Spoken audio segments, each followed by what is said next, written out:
일단 본격적으로 리뷰를 시작하기에 앞서 한국의 리얼 힙합 소지섭 선생님께 감사의 인사를 드립니다. 정말 어마어마한 업적이 아닐 수 없고요. 제가 오리지널 티켓을 특별히 목숨 걸고 모으는 편은 아닌데 얘는 너무 예뻐가지고 안 모을 수가 없더라고요. 시네필 선배님들, 선생님들 사이에서 들썩들썩한 입소문이 났었던 작품이죠. 왜냐면 우리 영화평론계의 염전이라고도 볼 수 있는 박평식 옹께서 만점이나 다름없는 점수를 주셔가지고 그 깔쌈한 시놉시스를 말씀드리자면 독일 장교 루돌프 헤스의 가족이 사는 그들만의 꿈의 왕국 아우슈비츠. 안에 헤트비가 정성스럽게 가꾼 꽃이 만발한 정원에는 제잘거리는 아이들의 웃음소리로 가득하다. 마치 한 폭의 그림 같은 집. 과연 악마는 다른 세상을 사는가? 독일 장교의 아우슈비츠 배경이니까 홀로코스트 영화잖아요. 근데 제가 정말 공교롭게도 며칠 전에 스텔라라는 작품을 봤었는데 이거는 유대인인데 살아남으려고 온갖 발버둥을 치는 가수를 꿈꿨던 여자의 이야기예요. 근데 그 작품들 사이에서 뭔가 겹치는 이미지가 좀 있기도 해가지고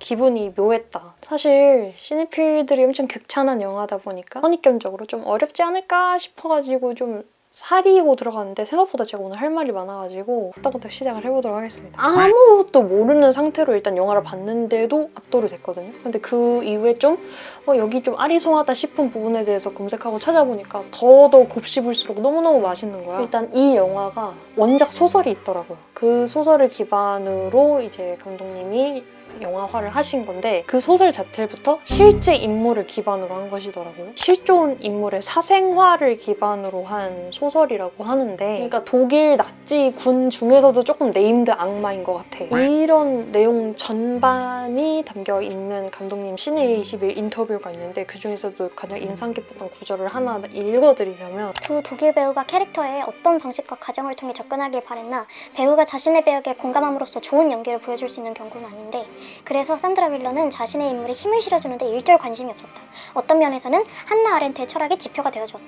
아렌트는 홀로코스트에 동참한 수많은 개인들을 특별한 악으로 보지 않았다. 놀라울 정도로 평범하며 사유하지 않는다는 특성에 주목했는데 너무 재밌어. 어떤 감상에 대해 한번 나열을 해보자면 이 영화를 보신 많은 선배님들께서 공감하시겠지만 이 영화에서 가장 무서운 요소가 사실 소리잖아요.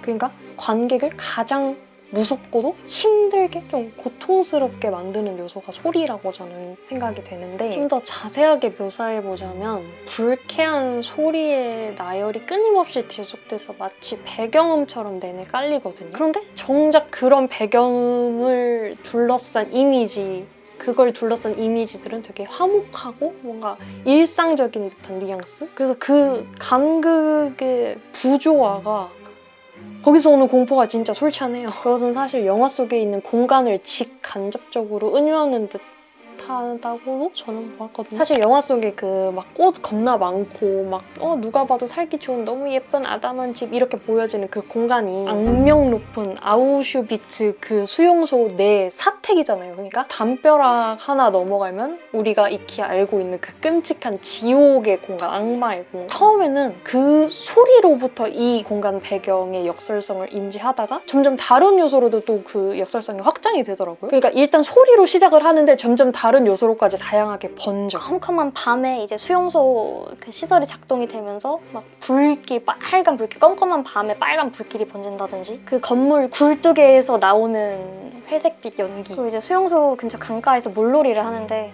수용자들의 뼈가루로 추정되는 것이 막 이렇게 떠내려 오기도 하고 그만큼 이 공간이 얼마나 윤리적으로나 맥락적으로나 말이 안 되는지를 보여주고 있다고 여겨졌어요. 근데 이제 제가 더 소름이 돋았던 연출이 그 존 밖에, 그러니까 담벼락 밖에서 이제 비명소리, 고함소리가 가득하다고 했다면 존 내부, 그 집 안에서도 소음이 계속되거든요. 근데 그게 그 집의 어떤 막내 애기가, 갓난애가 하루 종일 울어요, 진짜. 진짜 미친 듯이 울어. 근데 그 남편과 아내를 비롯한 거의 대부분의 독일 어른들이 그거를 아무렇지 않아. 관객이 들을 때는 정말 그 울음소리가 무시하기가 정말 어려울 만큼 귀따갑거든. 집안에서도 소음이 계속되는데 그 소음의 주체가 막 태어난 갓난아이. 그러니까 오히려 뭔가 아직 그 자체는 이념에 물들여 있지 않은 상태? 완전 태초의 상태에 가까운 사람이라는 것이 아무것도 모르는 아이조차 참기 어려운 환경인 것처럼 묘사가 되는데 그 집에서 정작 가장 많은 것을 알고 경험한 어른들은 아무렇지 않아 하는 그 어떤 모습의 대비가 좀 인상이 깊었고요. 그 모습이 약간 그 어떤 것도 우리의 일상과 행복을 뺏을 수 없을 거라면서 이 부득부득한 듯한 오기와도 같아서 무섭군. 그래서 전반적으로 절제된 듯 보이는데 사실은 되게 뭔가 많이 강조하고 있다고 느꼈어요. 오히려 소리 없는 아우성처럼. 왜냐면 언제 날뛸지 모른다는 두려움이 마음속에 도사리고 있기도 하고 그 상황 자체에서 오히려 고요하고 아무렇지 않게 구니까 더 역겨운 거야. 아니 진짜 근데 곱씹어 볼수록 끔찍하지 않은 씬이 없어. 근데 여기서 저는 그 역겨움과 끔찍함을 전달하는 형식, 방식이 좀 취향이었어요. 사실 예전부터 이제 다른 영화들을 보면서 느낀 거지만 저는 비극을 그대로 전시해내는 방식을 별로 안 좋아하거든요. 그러니까 예를 들어 그 피해 상황 있잖아. 그 비극의 정점의 순간 그 어떤 터닝 포인트라고 할 수 있는 그 어떤 사건을 직관적으로 묘사하면서 관객 눈앞에 들이대는 게 너무너무 싫어요. 그러니까 적어도 범죄 영화라면 말이야. 뭔가 가해자를 상정하고 피해자들의 아픔에 공감하려는 줄거리를 그릴 때 재현한다는 듯한 연출이 너무 좀 성의 없이 느껴질 때가 많았어가지고 그런 방식이 싫은 이유가 첫 번째로 보는 관객 입장에서 트라우마가 남을 수 있어요. 범죄 영화라고 보면 좀 어려울 수도 있지만 부러진 화살이라고 안성기 씨가 이제 주연으로 나와서 뭐 대학 교수인데 본인이 본인 자신을 변호하는 시도를 그린 뭐 이런 작품인데 실화기반이라고 했거든요. 근데 그 캐릭터가 감옥 교도소 내에서 약간 강간을 당하는 듯이 연상되는 씬이 나와요. 근데 저는 안성기라는 배우가 주는 저한테 이미지도 그렇고 이 이야기가 실제 이야기였다라는 것을 이제 전제하고 보니까 너무 그냥 충격이 되게 커가지고 일주일 동안 식음을 잠했었지. 두 번째로 제가 느끼기에 오히려 영화의 본질을 흐리는 요소가 될 가능성이 큰 것 같아요. 그런 씬들이. 가끔 막 인터넷 같은 데에서 막 무슨 막 사이트 이런 데에서 그런 범죄 영화 그런 씬들 타임라인 공유하고 막 이런다며. 실화냐 진짜? 뭐 진짜 감독 입장에서 사실 비극을 그만큼 더 생생하게 전달하려고 그런 의도로 좋게 만들었을 수도 있지. 근데 늘 의도랑 결과가 같진 않는 거고 이 세상의 어떤 혼돈 그런 시의성을 또 고려해가지고 작품을 만들어야 되잖아. 제가 봤을 때 이미 저희가 노래하는 세계에서는 그런 씬들은 악용될 가능성이 너무 높은 것 같아요. 그래서 차라리 없는 게 나아. 그리고 3번 조금 오지랖일 수도 있는데 제작할 때 리스크가 클 것 같아요. 그 막 20세기 수많은 명작들 중에 막 비하인드 보면 그런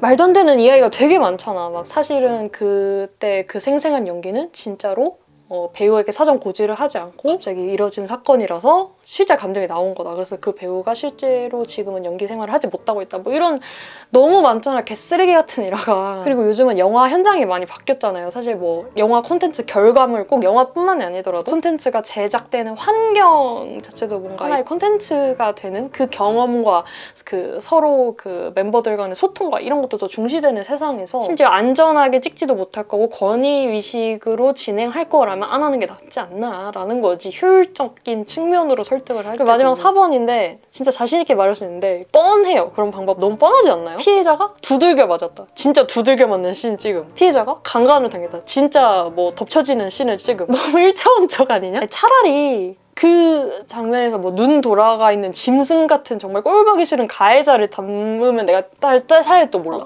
힘들어하는 막 피해자의 입장에서 늘 담잖아. 그런 거 보면은. 근데 그거가 나는 너무 싫다는 거야. 근데 이 영화 장점 얘기하다 왜 갑자기 제가 또 흥분해서 투덜거리고 있는지 모르겠지만 아무튼 이 영화는 그런 식으로 피해자들을 뭔가 침해하지도 않고 전시하지도 않으면서도 충격은 전달하되 아예 사실 새롭고 과감한 방식이잖아. 그 모든 걸 다 가졌어. 그래서 저는 애초에 영화가 뭔가 비극을 대하는 태도까지는 고사하더라도 실제 사건, 실제 어떤 역사적 사건, 피해자가 실제로 있는 사건을 그릴 때만큼은 좀 더 고민을 해야 된다고 생각해요.